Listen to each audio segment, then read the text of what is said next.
A'udzubillahi samil alim minasyaitonir rajim. Bismillahirrahmanirrahim. Aqulu lakum ayyuhal ikhwah jami'an. Assalamualaikum warahmatullahi wabarakatuh. Allahumma shalli ala sayyidina Muhammad wa ala ali sayyidina Muhammad. Para pemirsa Hikmah.TV yang dirahmati Allah Subhanahu wa taala, berjumpa kembali dengan saya Busyairi Ali pada acara Renungan Hikmah hari Selasa tanggal 9 Maret tahun 2021. Tim yang menamakan dirinya pengawal peristiwa pembunuhan terkait 6 Laskar Front Pembela Islam FPI bertemu Presiden Joko Widodo pada hari Selasa tanggal 9 Maret 2021 yang dipimpin oleh Amin Rais dan kawan-kawan. Dalam pertemuan itu, TV3 mengungkapkan bahwa telah terjadi pelanggaran HAM besar, HAM berat yang menyebabkan 6 Laskar FPI meninggal dunia di jalan tol Jakarta Cikampek. Saudara-saudaraku sekalian, rahimakumullah, pukul 10:10 WIB baru saja di dalam berita Kompas.com,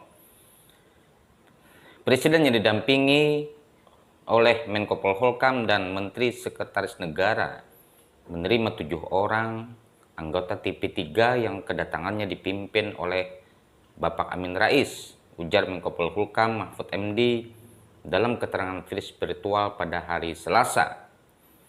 Selain Amin Rais, juga tokoh yang ikut bertemu Presiden yakni Abdullah Mahamahua, Marwan Batubara, Kiai Muhyiddin, dan 3 orang lainnya.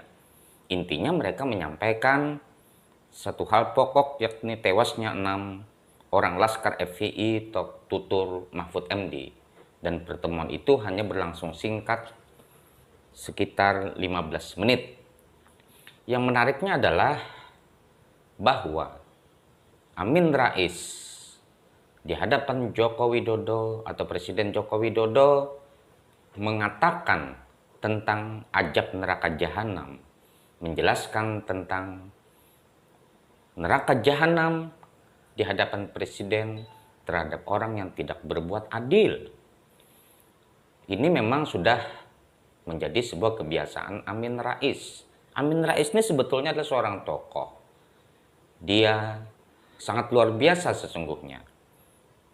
Akan tetapi seiring dengan perkembangan waktu pasca reformasi, ambisi kekuasaan Amin Rais ini yang tidak pernah naik atau duduk di tampuk orang nomor 1 di Indonesia ini, walaupun dia pernah duduk menjadi ketua MPR, yang selanjutnya dia mengangkat Gus Dur, mengusung Gus Dur sehingga Gus Dur duduk di tampuk orang nomor 1 di Indonesia ini, sekalipun dia juga beserta teman-temannya menjatuhkan Gus Dur. Amin Rais ini sering berbicara dengan narasi agama. Begitu juga bagaimana ramainya Pilpres tahun 2019, Amin Rais ini beserta kawan-kawannya menjadikan mimbar politik dengan membawa isu-isu sara, bagaimana dia menggolongkan 2 golongan partai yang ada di Indonesia ini, partai Allah dan partai setan. Begitu juga Amin Rais pernah berjanji jika Jokowi menang, dia bernazar jalan kaki dari Jogja ke Jakarta.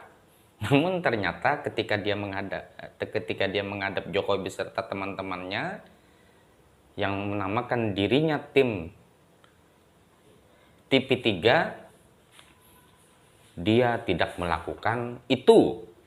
Saudara-saudaraku sekalian rahimakumullah, kasus matinya 6 Laskar FPI itu sudah dilakukan investigasi oleh Komnas HAM, dan Komnas HAM dengan jelas bahwa polisi melakukan sesuai dengan SOP, sesuai dengan prosedur, di mana kematian 6 orang laskar FPI tersebut bukan termasuk pelanggaran HAM berat, tetapi pelanggaran HAM biasa, dikarenakan polisi melakukan tugasnya sebaik-baiknya sesuai dengan prosedur, sesuai dengan SOP yang berlaku di negara kita, Republik Indonesia.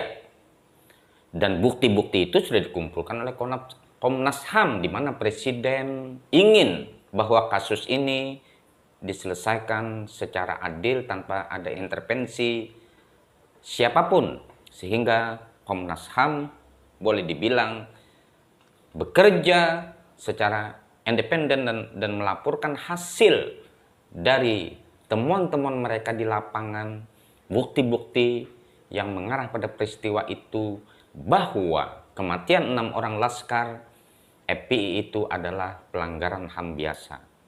Itu adalah akan diusut secara hukum yang berlaku. Saudara-saudaraku sekalian rahimakumullah.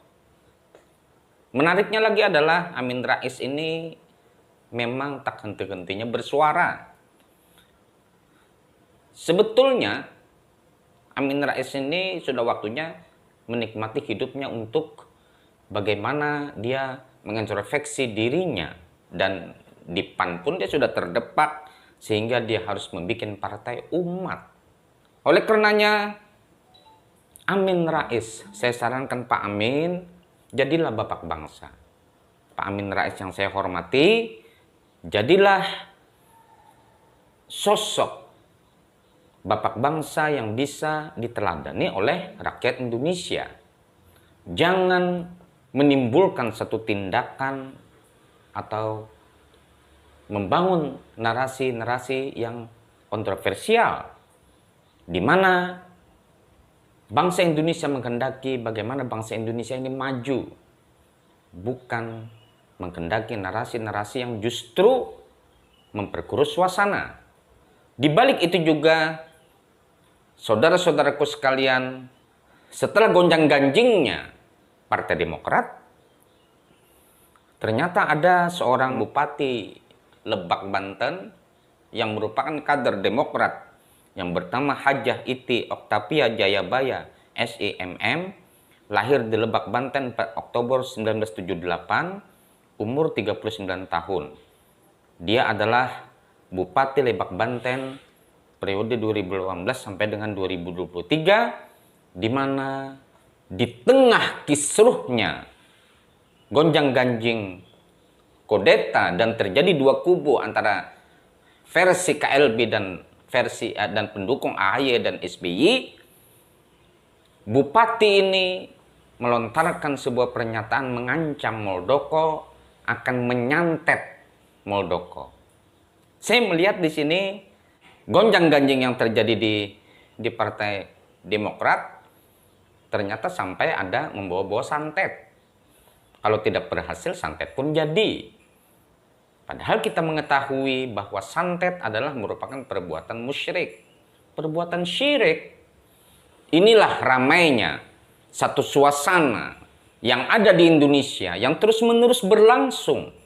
Saya menghimbau kepada pejabat publik, berhati-hatilah melontarkan sebuah pernyataan. Apalagi pernyataan itu sangat sensitif di tengah-tengah rakyat, di tengah-tengah umat bangsa Indonesia ini. Santet adalah merupakan yang sangat aib sekali di tengah-tengah kaum muslimin. Dan tak sepantasnya dia melontarkan kata-kata demikian. Oleh karena itu, mari kita selalu berakal sehat. Mari kita membangun bangsa ini, tak terkecuali kita sebagai rakyat ingin menghantarkan bangsa Indonesia ke gerbang kemajuan, baik maju secara intelektual dan maju secara spiritual. Teknologi maju, juga sumber daya manusia itu maju.